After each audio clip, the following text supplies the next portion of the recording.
Sorry, guys. No worries.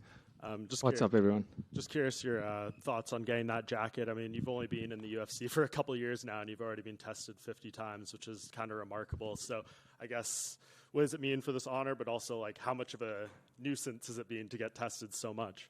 Yeah, I mean, this is amazing. Getting this jacket, obviously people are going to say what they're going to say. And obviously having a physique like mine, people always go, that guy's definitely on the juice. And, there's a lot of athletes, not just me, there's a lot of athletes that get that. And there's a lot of athletes that I even suspect. You can't help but do it because some people have these physiques. But where the sport is now, I always tell people, listen, if you are going to do it, you are going to get caught. Because from my experience, it's been absolutely professional from the UFC side in terms of making sure we play on a level playing field. And I take comfort in the fact that I get tested. Yeah, it is a bitch sometimes. Rocking up to training because they have my time schedule every day. And if they don't know where you are, sometimes you just go, I'm not in this area today. Something happened, I have an interview. They rock up there and they're like, cool, well, you have 2 hours to get here. Or they get you, I take comfort in the fact that I know my competition is being treated the same way, and we play fair. We get in there, and the best warrior wins, not the one with the best needle.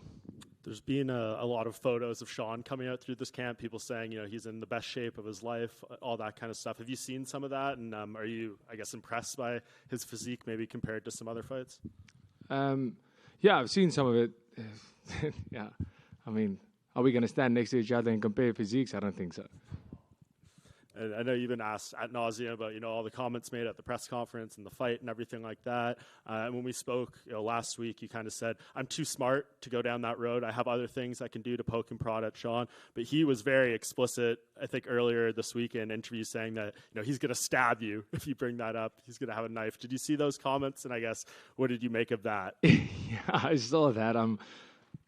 I don't know, guys. That's pretty intense, right? I think that is. I don't know the legislation around here, but that seems like, Team Strickland needs to step in and check their boy. But I think when this whole thing occurred, where he said, "Listen, if you did it again," he said he'll kill me. He didn't say stab me. When he said kill, I said, "Okay, you're probably gonna shoot me then." But when I saw a knife, I'm like, "No, that's not gonna work. You won't touch me with that knife. I'll knock you out way before you get to stab me." Does any part of you in the back of your mind when you engage with him this week, like, keep those comments in mind, or are you just going to be yourself and say whatever you need to say? No. Am I scared that he self-sabotages this fight? Sure. That is something I've thought about. Maybe, trying everything to get out of it. But no. For me right now, the last press conference was winning on the mic. That was winning the Sean Strickland at his own game. Right now, this week where we're at, I'm not here to do that. I'm here to be the middleweight champion of the world. My focus is on fighting and not making jokes, getting the crowds to laugh. And, no, that's not why I'm here. I'm here. I've already won that battle. That battle is won. Right now, the battle needs to be won is the one coming Saturday night, and that's where my mind's at. My mind is at being ready mentally, physically, and being in the best shape of my life come Saturday night. And just last thing from me, speaking of, kind of the win pre-fight, his coach even said that he was triggered and he had to have a conversation with Sean about not fighting emotionally, saying that's not who we are and stuff. Once the fight begins, though, I mean, what are you expecting from him? Do you think that's going to get lost and an emotional side of him will come out? Yeah, I think it takes a lot for a team to admit something like this. You have to take that. And if it was a real problem, I don't think they would have. But I do think he has the right people around him. They are an extremely good team. They've showed that over the last year. They've had an incredible year with the coach and the team, and with all the awards, and deservingly so. But I think he has the right people around him to get him to get him back to where he needs to be, because we saw that he was definitely not in a good space of mind during that presser at the end. He was genuinely triggered, and obviously at the event where he jumped over chairs. And anybody who thinks that was fake, or staged, I wasn't informed of that because I took some real punches. But for me, that was a big win. But I do think he has the right people, and I hope for his sake he has the right people around him to get him back to where he needs to be. Because if you're going to fight that way, it's going to be disappointing for a lot of people. Dricus, Neil Davidson from the Canadian Press. The Springboks put out a message on social media today wishing you well. I'm sure you saw that, but do you have a sense of the support back in South Africa? Are you seeing that from here? Oh, absolutely. It's you wouldn't believe in South Africa what the vibe is like. I'm speaking to folks back home all the time. My family's flying in from South Africa. They're arriving this afternoon. It's electrifying in South Africa. There's watch parties everywhere. There's even watch parties for previous fights happening right now as the build-up leads. We are proud people, and like you said, world champions recognizing world champions. The Springboks made history by being the first country ever to have back-to-back Rugby World Cups. They have the most World Cup wins in the history of the sport. I'm honored, the Springboks are superheroes. And for them to show their support and love towards me, it's, the motivation I get from that, it's a dream come true. And that we have that Bok fire. That's what we call it, the Bok fire. And it'll show on Saturday night. And just a follow-up from me, if I may. You said that the press conference you won on the mic, but do you regret making comments about somebody's abusive background? Is that something that you think should be discussed? Well, he discussed it, so... if you're gonna go out there and say, "Hey kids, you need to be abused more. Hey kids, you need drunken rage, abused beatings by your parents, like I got when I grew up," then that's you putting it out there. That's you joking about it. I wasn't joking about it. I am gonna beat the shit out of Sean Strickland. That wasn't a joke. So he made those comments. He made it public, and he was making a joke of it, not me. Do I think it's good? No, it's terrible what happened to him. It's terrible what happened to him, but now he felt... I was completely respectful towards Sean Strickland that whole press conference, and you can go watch it back, and you'll see. Even when he threw a couple of jabs, I just let it slide, and then when he tried to get the crowd up and going, the only way he knows how to by saying offensive stuff and being outrageous and just screaming over everybody, and he tried to bully me. And I wasn't going to let that slide. And that's what he did. That's what when he saw he couldn't get the crowd behind him like he usually does, in terms of, being funny, because we were respectful towards each other, he tried to be disrespectful. And I showed him what it feels like if you get some of your own medicine. So I was 100%, I do respect him a lot, but I'm not going to let you bully me. Not at all. Dricus, just going back to those comments, right? You said I said them to win, like to stop him winning the crowd and stuff.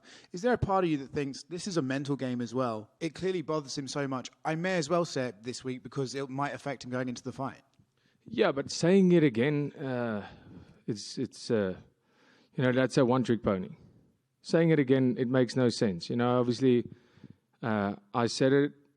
If I had the opportunity to turn back time, I would do it exactly the same. But there's no need to say it again. There's no need to. Listen, and another thing, we'll see how he behaves himself. Like I said, you're not going to bully me. I'm here to be respectful. I'm a martial artist, but you're not going to bully me. So behave yourself, and we can have a civil banter back and forth. I'm 100% all for that, but you're not going to be bullying me, not at all. You mentioned he might self-sabotage this fight. Are you concerned that he's basically going to feel the pressure after those remarks and that he might feel like he's going to lose this and he can't go out there and lose face? Is that why you think he might self-sabotage?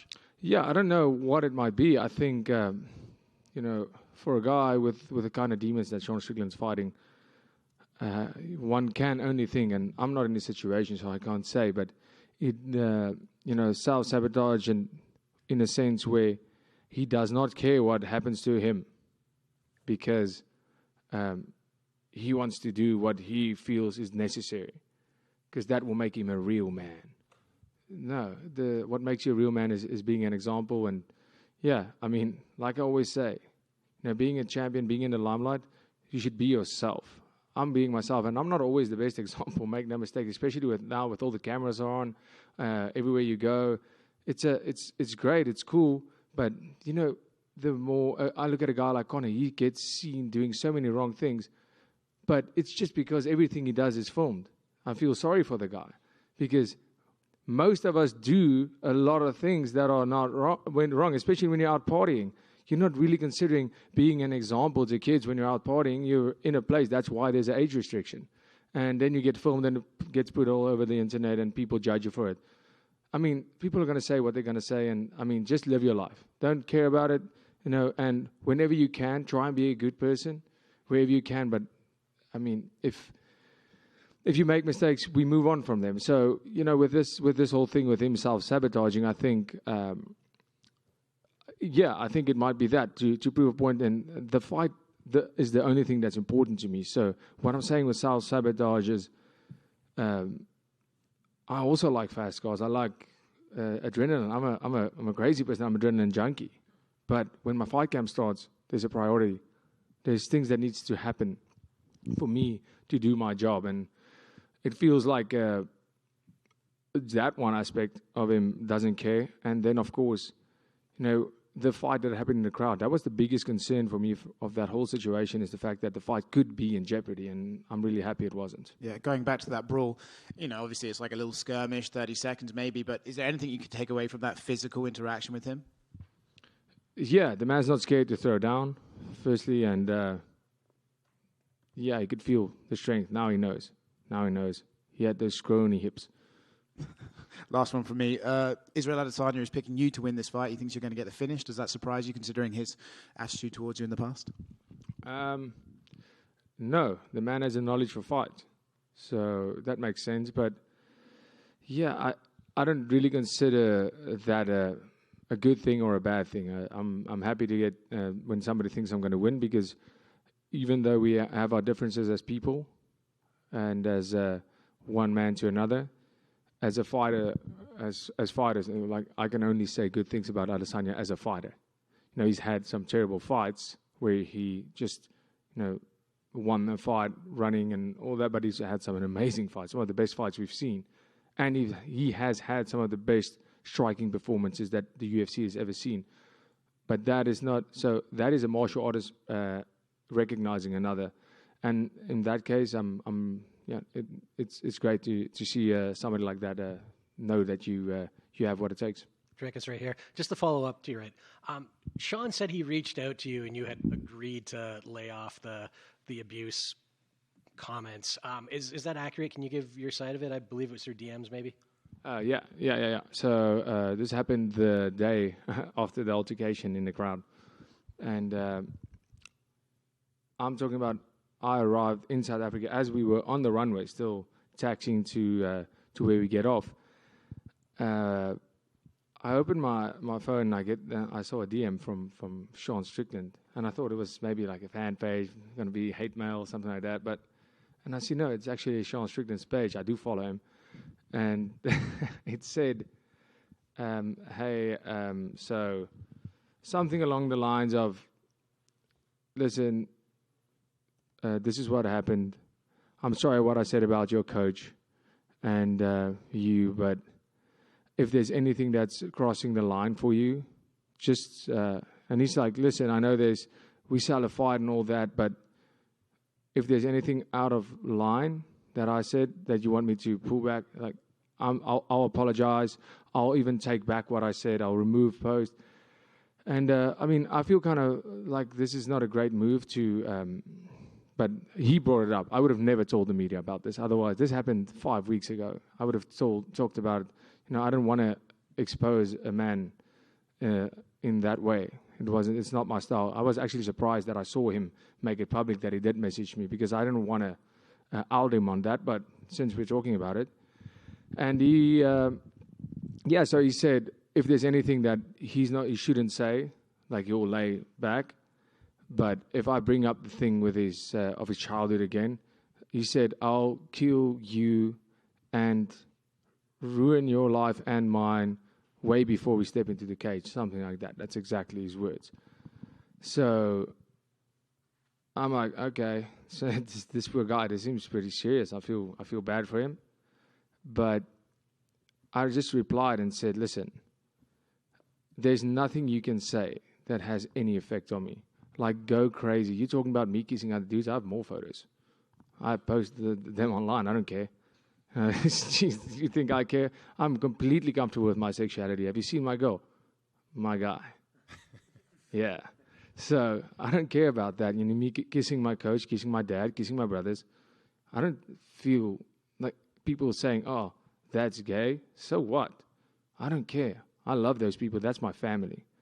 And, you know, it doesn't really, there's nothing you can say that can get under my skin. There's a shield here. I'm the mentally strongest fighter in the world. And I told him, you can say literally whatever you want. All is fair in love and war. But I won't say anything about your child again. Cool. You know, and that's how it came down to. And if, sorry, one more. If there wasn't a title on the line, if this was just another fight, do you think the trash talk would have gone to this place?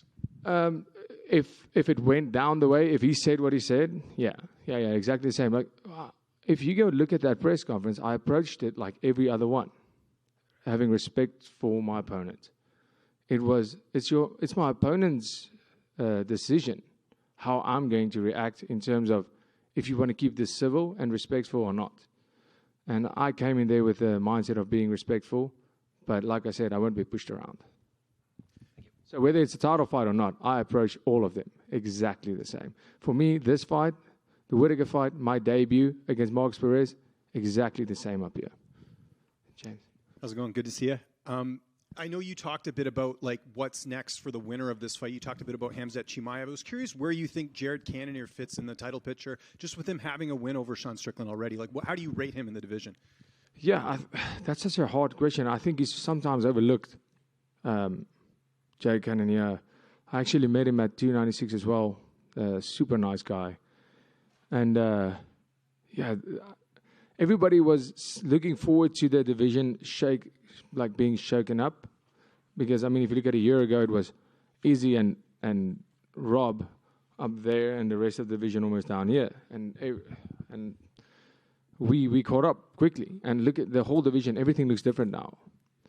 But right now, there's so many options because we didn't have options. That was the problem. And that's why I was so surprised that the UFC picked me to fight Rob. Because you're sitting with what the UFC did. Look at all the contenders. They first fought for the belt. They would fight up into the top 5, 3, fight Adesanya, lose that fight, then they get Robert Whittaker. Because the UFC knew if you give any of these contenders to Robert Whittaker, we don't have another contender. We're just going to have Rob and Izzy the whole time. And that's how they planned it out. You could see it. It was Izzy, then Whittaker. Vittori. All of these guys, that's how even Cannonier himself fought the champ, fought Whittaker. With me, I'm like, yeah, they want me to be a contender. And all of a sudden they phone me and they go, you get Rob. I go, okay. So this is sink or swim. For them, that's what this was. They're like, we need Rob out of here. Like, we love Rob, but at the end, they're like, we can't do Rob and Izzy every time. And we have this crazy South African guy who's super strong and weirdly knocks everybody out. Let's give him to Rob and see what happens. And that was a big test for me. That was for them. They went, if he loses, if he wins, we have something on our hands. And I went out there and I did my job. And the same with Cannonier right now. There's so many people and so many contenders that it's almost hard because you have to make the right decision at the right time. Because a fight that's going to be hyped up and sold and selling like crazy right now is not necessarily the one that's going to have that kind of hype 6 months from now. What was it like training with MMA Guru? I didn't train with him. He was just there. I know he did some pad work because I was in the middle of my camp. He did some pad work with Cameron Simon. They did a boxing session. But, man, I don't know if you guys saw that photo of me and him, and people thought it was Photoshop. It wasn't. It was, obviously the angle was upwards, but I thought he was like a short, fat guy, to be honest. I thought like he was going to be a little bit overweight and short. When I saw him, he was in great shape. Like, he was in good shape, and he was super tall. So that was really cool. And, yeah, I mean, it was great to meet him. You know, seeing MMA enthusiasts like that, meeting guys, really start. I mean, all of you guys as journalists had to start somewhere. I mean, a lot of, especially in MMA, there was only one reason to get into this, and that was the passion for the sport. I can be wrong, but that's how I, as a fighter, and most journalists who cover MMA, I believe, got into it, is the passion you have for it, and he's one of those guys. So, it was great to have him there. I took him with the team. The team, we had a fight with Mark Hume at a local event there where I came up, and he joined us there. We got him tickets to go to the show, and he watched us train. So, I think he had a great time in South Africa. So last one for me, not looking past Saturday, but if you go out there and you come out pretty much unscathed, is UFC 300 a possibility for you? Would you want to get on that card? Listen, if there's one thing I can tell you that I've learned from this industry is don't say anything about after a fight, because they will crucify you whether you're injured or not. But let me tell you this, that would be ideal. That would be an ideal situation. I would love to fight UFC 300. As a champion, it doesn't get much, much bigger than that. Except if we take it to South Africa. Hi, Keith Whittier with Auto Life Magazine. Hi, Keith. I would love to ask, what would becoming the champion mean to you? Because one of the things that I really appreciate is that your singular focus seems to be on Saturday, with the exception of the UFC 300 question. I haven't really heard you talk about anything beyond this Saturday, and I know that's your singular focus. So what would becoming champion mean to you? Yeah, becoming champion is a culmination of 15 years of my life. The amount of times that I couldn't attend family matters, the amount of times that I couldn't attend weddings, just to get on top of my head, great parties, that's never going to happen again. Like once in a lifetime parties, I'm telling you, that I couldn't go to. And just the sacrifices that's made, and, having my whole family and friends, the close circle has been there since I started this at the age of 15. My dream to become a UFC champion. All the sacrifices they made, all the people that's coming from South Africa, friends, I'm talking about 100+ people, close friends, people I know that's coming to Canada. It's an expensive trip. It's a long trip. Coming just to watch me perform and become world champion. Having guys like the Springbok team, they are titans in the world of sports. They are probably the most successful sporting unit on earth. Reach out and showing support. That feeling of having a whole nation waiting for you to be, and wanting you, truly wanting in their hearts, want you to be successful, that feeling is indescribable. It's so much bigger than my own personal goals, because this started out as a personal goal and it became a goal for South Africa, for my country, for all the people around me that I promised I'm going to do this, to make it worthwhile for them. And to win this bout, for me, on a personal note, for my family tree, for my brother's kids, for my kids, for my dad that gave me everything, to every Du Plessis that's going to come, this will be in the history books, and this is massive. And I've always imagined it to be like that, to have that legacy, to have the biggest legacy that my family tree has ever seen, and make myself, my family, my country, and my people proud. It would mean absolutely everything. There's nothing in the world that would mean more to me than win that belt. While you've been here, I've noticed that you've been hanging out with the guys at Primal MMA. What kind of a difference does it make when you're far from home, when you're embraced by a local scene here? Yeah, that's very true. I couldn't believe. I know Canada gets a lot of shit from the world media. Well, not media. If you watch TV, South Park, for example, they're not too fond of the Canadians I've seen. And when I got here, I've never been to Canada. And I get here and I love it. I go, here we go. When we get here, I go, cool. First interaction with a Canadian person in Canada, let's see. And I go, okay, that guy was exceptionally nice. Because I know that's the kind of shit they get for being too nice. And then everybody's being nice to me. And then we get into an Uber and we drive, I don't know, I'm not 100% sure, but maybe 30 minutes from here to find the gym. And the Uber driver takes us there. I think it's a $40 trip. We get there, the gym is closed, as I can see, and there's like a snow blizzard starting, and we get out of the Uber, and I'm not accustomed to snow. I'm like, how long does it take till I get frostbite? Am I going to die now? I have a fight. I can't get frostbite right now. And I jump back in the car, And the trip's over. Like, we walked around the building, me and Mark, my teammate, and I jump back into Uber, and the Uber he almost gets a fright because he's looking at his next trip. And I'm like, sorry, man, I can't be out there. There's a blizzard. And he says, okay, no problem. I said, can I extend my trip? And he says, it's not possible. And we go, I said, no, okay, let's just see if there's a gym around. We don't find anything. He says, do you guys want a coffee? I said, yeah, sure. Drive to a coffee. We're on the clock, so perfect. We get there. This guy gets us coffee. I give him money and to get himself one too. And he says, no. And he swipes his card. And it was like $10 for the coffee for the three of us at a Timmy's. And he gets the coffee. And I'm like, wow, cool. Maybe put it on my tab. So this guy says, no, we didn't use the Uber app for this. And that was $40. So just give me $20 for the trip back, the exact same trip. And he bought $10 worth of coffee. And I gave this guy $40 because I thought, that's not right. Like, guy, come on. And so, I mean, that is just a testimony of how nice the people really was. And then we get to that gym. And everybody was just super nice. And it felt like that old school feeling, this basement gym. No, it's amazing. And the people have been very accommodating. You can call me a fan of Canada, 100%. How about that dip in the lake? That was not so cool. That was I have to say, that was not so cool. I'm glad I did it now. I hated it just that I got out. I mean, when I heard what the degrees of water is, I didn't care because I do it at home every day, 2-3 degrees.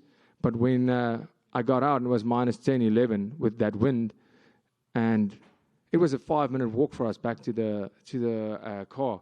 And my hair, at 15 seconds, hair frozen solid. I've never seen that in my life.